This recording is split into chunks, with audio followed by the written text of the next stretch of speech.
If you're tired of sailing the high seas, Assassin's Creed 4 is going to cry for freedom later this month. The first batch of single-player DLC for the game will land on December 17th. It's titled Freedom Cry and will allow players to take the role of Captain Kenway's first officer, the former slave Adewale.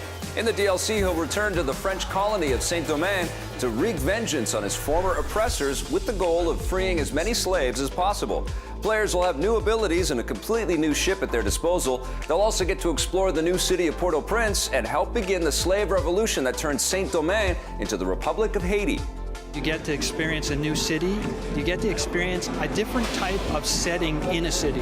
A vibrant city that's alive, but you also get to witness this horror that's happening around you. And we ask the player to invest his time into liberating these slaves, to make a difference in Port-au-Prince, to see the notions of a rebellion, of a resistance, so that Saint-Domingue can become its own nation in the future. Aye. It's a good idea. Ubisoft says that the Freedom Cry DLC will offer more than 4 hours of new content. If you want to return to the high seas, there's another DLC pack rumored to be in the works, where you'll get to take on the role of the infamous pirate Blackbeard. Netflix loves its original programming more than sharks love blood. The streaming juggernaut has announced that the highly anticipated second season of House of Cards will premiere on Friday, February 14th. Nothing says Valentine's Day like the heartless Frank Underwood. This is business. Keep your sob story to yourself. Like most Netflix shows, all 13 episodes will be made available at once, so you can curl up with a bucket of ice cream and a pair of sweatpants to binge watch all of them in a single day. House of Cards and other Netflix shows are being shot in 4K Ultra HD, which means you'll be able to stream them in the super high resolution format when Netflix finally makes it available next year. It's going to take a while to roll out, but Netflix is really working at all ends of the spectrum here. We're doing our original content so we can get the DP to start filming in 4K and to film in high frame rates and with the extra color space. We're doing the delivery, and we're working with manufacturers to deliver the experience within a smart TV that will let you see a full ultra high def picture. There's no word yet on when Netflix will make shows available in 4K, but we'll let you know if it happens in time for the February 14th launch of the new House of Cards season. If you want to earn my loyalty, then you have to offer yours in return. TV networks and video-on-demand services like Netflix and Hulu are getting more and more competition from game makers. Earlier this year, Sony and rival Microsoft revealed that they're working on original TV shows that will be made available exclusively on the PlayStation Network and Xbox Live. Microsoft has already announced a Halo series from producer Steven Spielberg, and now we have a better idea of what to expect from Sony. A leaked document suggests that Sony Pictures is developing a series of original programs ranging from comedy to reality to sports.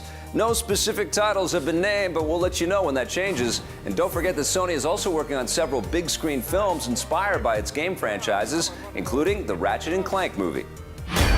That's the stuff. Final Fantasy XIV is on the verge of completing its long and arduous journey. The next-gen version of Final Fantasy XIV, A Realm Reborn, will hit the PS4 in April 2014, following its release on the PS3 and PC this past August. A Realm Reborn is the retooled version of the original Final Fantasy XIV, which debuted way back in 2010 to fan and critical scorn. Publisher Square Enix was forced to pull it off shelves and completely redesign it with a new development team. The results were a success, with the second version getting a much better reception. Beta testing for the PS4 version will begin in February. In the meantime, the game's next major content patch, known as A Realm Awoken, will launch December 17th. Square Enix is also working on Final Fantasy XV. We'll let you know when more details on that come in. After giving the world the Android operating system, Google is working on building a real Android. The tech giant has announced that it's bought up 7 different robotics companies in the last 6 months, including Mika Robotics. For now, Google doesn't have any plans to make robots for consumers. Their goal is to use them for manufacturing and other tasks like package delivery. This comes just days after Amazon announced that it's working on its own helicopter drones to deliver packages to your front door.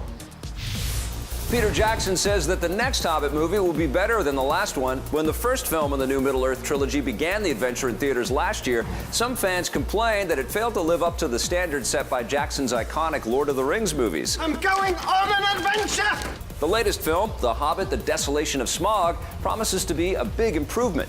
For starters, it's about 10 minutes shorter, which hopefully means more action and less time at the dinner table. The cast and crew were also more familiar with each other and had a better idea of how to work together. What's actually interesting is we shot the movies kind of in sequence, and so I think with the second movie you do get a sense of me finding my rhythm a little bit and heading towards the climax. It's a long shoot, and I was getting into the gear by the time we shot the second film. The Hobbit, The Desolation of Smaug, pops off theater screens in 3D next week, and we'll take you deeper behind the scenes before then. The third film, There and Back Again, will complete the adventure next year. I found something in the Goblin Tunnels. My courage. Good. You need it.